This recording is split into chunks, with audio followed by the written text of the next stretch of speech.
आज नहीं करूंगा, बहुत बड़ी खबर मैं लेके आ रहा हूं।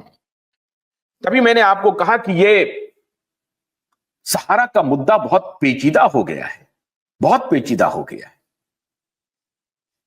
तो सहारा को डर बाहर से नहीं है, निवेशकों से नहीं है, एजेंट से नहीं है। ये मुट्ठी भर कुछ जो दलाल आज भी सहारा कंपनी में ऑपरेट कर रहे हैं, आप हैरान हो जाएंगे। लीगल डिपार्टमेंट जो सहारा का है, लीगल डिपार्टमेंट, मैं उनके ऊपर अभी आपको खुलासा कर रहा हूं। ये नहीं चाह रहे हैं कि सहारा का केस सॉल्व हो जाए,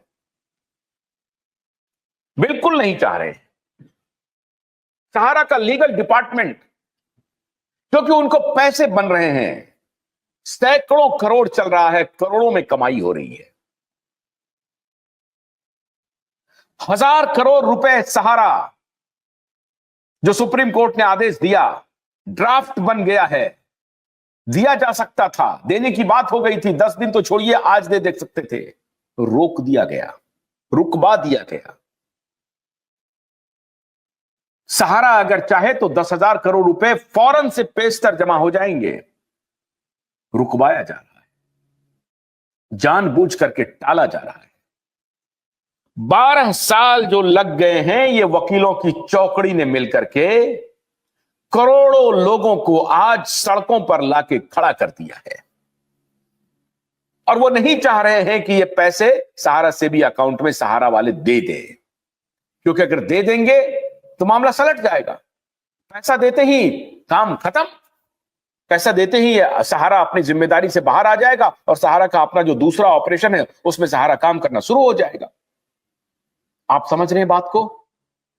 सहारा कंपनी पूरी तरह से फ्री हो सकती है, झंझट से खत्म हो सकता है। 10,000 करोड़ रुपए जिस दिन सहारा कंपनी ने दिया, उसके बाद सेबी, सरकार और निवेशक ये सामने होंगे। आप निवेशक एजेंट हैं या नॉन एजेंट हैं, लेकिन सेबी, सरकार और निवेशक रहेंगे और सुप्रीम कोर्ट मॉनिटर करेगी। सहारा कहीं नहीं है।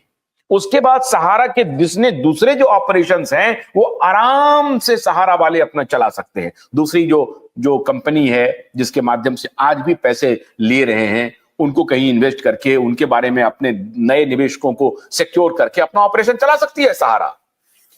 कौन है जो सहारा को 10,000 करोड़ रुपए से देने से रोक रहा है? ये वही चौकड़ी है जिन्होंने सुब्रत राय को सलाह दिया कि आप पैसा क्यों दे रहे हैं, सारे फेवर मैं करवा के देता हूं ना। नोटों की गड्डियों में उन्होंने डीलिंग की। ये वही चौकड़ी है जिन्होंने उस वक्त के चीफ जस्टिस के बेटे का स्टिंग ऑपरेशन करने की बात हो रही थी, ये खबरें पब्लिक डोमेन में आ गई थी। वो व्यक्ति जो स्टिंग ऑपरेशन में शामिल था, आज हजारों करोड़ रुपए का शख्सियत बन गया है। और चीफ जस्टिस के बेटे का ही स्टिंग ऑपरेशन शुरू हो गया, जस्टिस के बेटे का ही स्टिंग ऑपरेशन शुरू हुआ। ये दबी जुबान में खबरें आई पावर गैलरी में, पुष्टि किसी ने नहीं की, लेकिन दबी जुबान में आई। और दबी जुबान में क्यों आई? क्यों जस्टिस खेहर ने कहा कि मुझे सहारा की सुनवाई से अलग किया जाए? क्यों किया? क्यों किसी एक जस्टिस ने कहा कि मैं सहारा की सुनवाई में अपने आप को शामिल नहीं करना चाहता हूं? कभी कल्पना कर सकते हैं क्यों किया? किसके इशारे पर किया? क्या मजबूरियां रही होंगी उनकी? ऐसी कौन सी मजबूरी थी हमारे माननीय जजों की, एक जज की, जिन्होंने यह निर्णय लिया कि मैं सहारा की सुनवाई में शामिल नहीं हो सकता हूं, और उन्होंने खुद को अलग करने की पेशकश कर दी? क्यों ऐसा किया? किसके कहने पर किया? आज अगर करोड़ों लोग, हजारों लोगों की मौत हुई है तो उन दलालों की वजह से मौत हुई है। और अपने निवेशकों से मैं आज कहता हूं और एजेंटों से कहता हूं कि तलाश कीजिए वो कि दलाल कौन है। वो दलाल आज भी इस समाज में सम्मान पा रहा है, वो दलाल आज भी सम्मान के साथ पूरी चौकड़ी में घूमता है, जिन्होंने पूरी कंपनी को तबाह कर दिया, बर्बाद कर दिया, सुब्रत राय को ब्लैकमेल किया। और ब्लैकमेल पूर्व वित्त मंत्री, भ्रष्टाचारी वित्त मंत्री के साथ मिलकर के किया। वो जिनके खिलाफ की भारत सरकार अभी बहुत सारे इन्वेस्टिगेशन कर रही है। मुझे नहीं मालूम ये नए वित्त मंत्री क्या कर रहे हैं, नहीं कर रहे हैं, लेकिन आपने देखा होगा कि जैसे तड़प करके पुलिस गई थी उन्हें अरेस्ट करने के लिए। ये वित्त मंत्री जब होम मिनिस्टर थे तो वर्तमान होम मिनिस्टर को किस प्रकार से गिरफ्तार किया था, उसी प्रकार से वर्तमान होम मिनिस्टर ने इनको गिरफ्तार किया और इनके भी घर से अंदर नहीं जाने दे रहा था, तो पुलिस को दीवार तड़प करके जाना पड़ा और फिर इनको उठाना पड़ा गिरेबान पकड़ करके। देश में ऐसा ही चल रहा है। पूर्व वित्त मंत्री और पूर्व गृह मंत्री के करामात ऐसे हैं कि गिरेबान पकड़ के पुलिस को उठा करके ले जाना पड़ रहा है। ये तो हमारा देश हो गया। कोई साख नहीं बची इन नेताओं की। लेकिन नक्कार खाने में कौन है? मैं एक तूती हूं जो अपनी आवाज उठा रहा हूं। किसी मीडिया में इस तरह की खबर नहीं देखेंगे, कहीं इसकी चर्चा नहीं देखेंगे कि क्या क्या हुआ उस दौर में। मैं अपने निवेशकों के सहारे इस बात को उठा रहा हूं और निवेशकों को इन्फॉर्म कर रहा हूं, बताता रहा हूं, प्रत्येक दिन आकर के उनसे बात करता हूं। पूर्व वित्त मंत्री के दलाल के रूप में इधर कंपनी से सेटिंग करता था और उधर वित्त मंत्री को सूचना पहुंचाता था और कहता था कि देखिए ये गड़बड़ी है, आप ये काम कीजिए, सहारा इस तरह से आपके चंगुल में आएगा। और ये खेल 8-9 से शुरू हुआ। पहले गर्दन दबोचो और फिर जाके बताओ कि हम आपके सेवियर हो सकते हैं। और इसी आधार पर एंट्री किया उस ग्रुप में छोटा मोटा आदमी,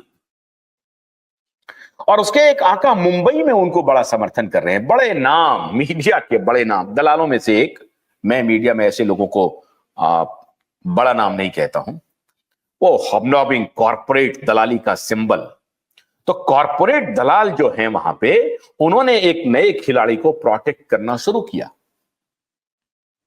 और 8-9 से यह खेल शुरू हुआ कि पहले सुब्रत राय की कमियों को इस तरह से पकड़ो ताकि हम सुब्रत राय को जाके कह सकें कि आपकी जो ये परेशानी है इसको मैं दूर कर दूंगा, बदले में हमें ये चाहिए। और यहीं से खेल शुरू हुआ। 7, 8, 9 से खेल शुरू हुआ और 10 में उनकी जो बिसात थी चौसर पे, उस बिसात पर वो कामयाब हो गया। और उस कामयाबी का नतीजा यह हुआ कि आज सुब्रत राय की कंपनी जो मेहनत कशों ने अपने पसीने से बनाया था, आज वो कंपनी तबाह हो गई है।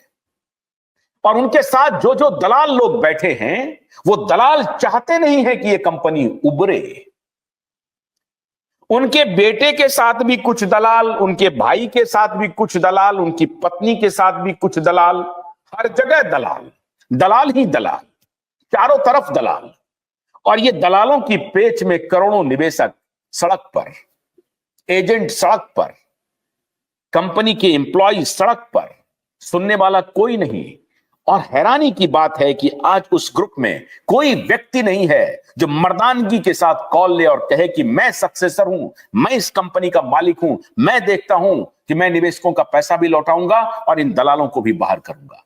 किसी में हैसियत नहीं हो रही है, हिम्मत नहीं हो रही है, कोई खड़ा होना नहीं चाहता है, कोई मर्द नहीं।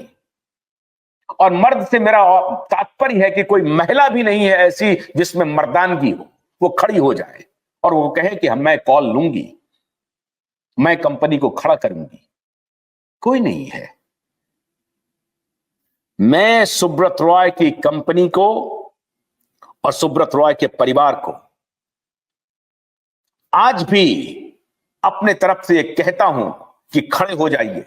लाखों लोग आपके साथ खड़े होंगे। इन दलालों को पहचानिए जिन्होंने आपकी कंपनी को तबाह किया, जिन्होंने आपके पिताजी को गुमराह किया। मैं उन दोनों बेटे को कह रहा हूं, जिन्होंने आपके पिताजी को गुमराह किया कि मैं ऑर्डर लिखवा लूंगा। कल्पना कर सकते हैं आप। और आपके पिताजी ने सार्वजनिक रूप से मीटिंग में यह बात कही है। आप पता कीजिए, आपको जानकारी हो जाएगी कि सुप्रीम कोर्ट के ऑर्डर बदलवा दूंगा। ऐसे ऐसे दलाल थे।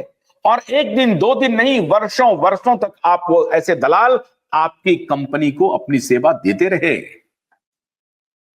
कंपनियों के गाड़ी, कंपनियों के गेस्ट हाउस, कॉर्पोरेट कम्युनिकेशन से लेकर के, मीडिया से लेकर के, तमाम product division, corporate cooperative society, infra, real estate, सब में चौकड़ी चल रही थी। दलालों का एक गैंग बन गया जिन्होंने सुब्रत राय को कब्जे में कर लिया, और उन दलालों ने मिल करके पूरी तरह से आज करोड़ों निवेशकों को हाशिए पर लाके खड़ा कर दिया है। और आज फिर वही दलाल वही ब्रीफ कर रहा है ईडी को, वही ब्रीफ कर रहा है एसएफआईओ को। एक कहावत है कि वो गांव की भाषा है कि नींबू को जितना